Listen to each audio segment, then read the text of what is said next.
देश की ताकत तीनों है महान, जवान, किसान और जनता महान।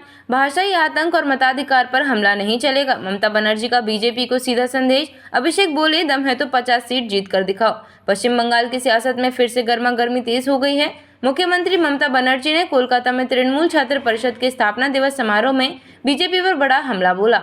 उन्होंने कहा कि भाजपा बंगालियों पर भाषाई आतंक फैला रही है और चुनाव से पहले मतदाता सूची से नाम हटाने की साजिश रच रही है। ममता का बीजेपी पर सीधा वार। ममता ने आरोप लगाया कि भाजपा ने दूसरे राज्यों से 500 से ज्यादा टीमें बंगाल में भेजी हैं, जो वोटर लिस्ट से नाम हटाने का काम कर रही हैं। उन्होंने चेतावनी दी, जब तक मैं जिंदा हूँ किसी को भी मताधिकार नहीं छीनने दूंगा। आप खुद जांचें कि आपका नाम वोटर लिस्ट में है या नहीं। सीएम ने चुनाव आयोग पर भी सवाल उठाए। उनका कहना था कि आयोग राज्य सरकार के अधिकारियों को धमका रहा है, जबकि उसका अधिकार क्षेत्र केवल चुनावी 3 महीनों तक ही सीमित है, पूरे साल तक नहीं। भाजपा पर बंगाली पहचान को मिटाने का आरोप लगाते हुए ममता ने कहा, अगर बंगाली भाषा ही नहीं होती तो राष्ट्रगान और राष्ट्रगीत किस भाषा में लिखे जाते। भाजपा स्वतंत्रता आंदोलन में बंगालियों की भूमिका भुलाने की कोशिश कर रही है, लेकिन हम इस भाषाई आतंक को कभी बर्दाश्त नहीं करेंगे। इतना ही नहीं, उन्होंने भाजपा के पूर्वजों को अंग्रेजों का एजेंट करार देते हुए कहा कि वे जेलों से बाहर निकलने के लिए ब्रिटिश हुकूमत से समझौते करते थे।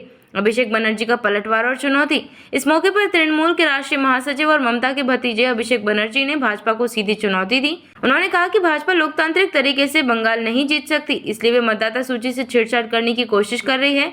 2026 का जनादेश 2021 से भी बड़ा होगा। न्यायपालिका का एक वर्ग, भाजपा और केंद्रीय एजेंसियां सब हमारे खिलाफ हैं, लेकिन 10 करोड़ बंगाली हमारे साथ खड़े हैं। अगर भाजपा में ताकत है तो 50 सीट जीत कर दिखाए।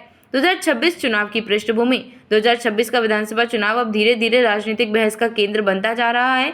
2021 में ममता बनर्जी ने भाजपा की पूरी ताकत के बावजूद 294 में से 213 सीटें जीतकर लगातार तीसरी बार सत्ता हासिल की थी। दूसरी ओर भाजपा 77 सीटों पर सिमट गई थी। अब भाजपा अपने संगठन को मजबूत करने और बंगाली बनाम बाहरी की बहस को पलटने की कोशिश में लगी है, लेकिन तृणमूल का दावा है कि भाजपा लोकतांत्रिक रास्ते से जनता का भरोसा जीतने में नाकाम रही है, जैसे हथकंडों पर उतर आई है। सियासी तापमान बढ़ा।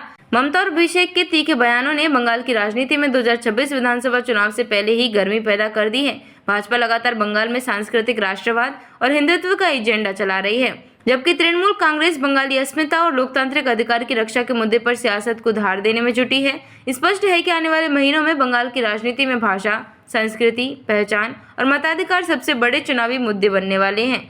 देखते रहिए changing future TV. Like, share और सब्सक्राइब करना ना भूलें, देश, दुनिया और भविष्य की सबसे बड़ी खबरों के लिए।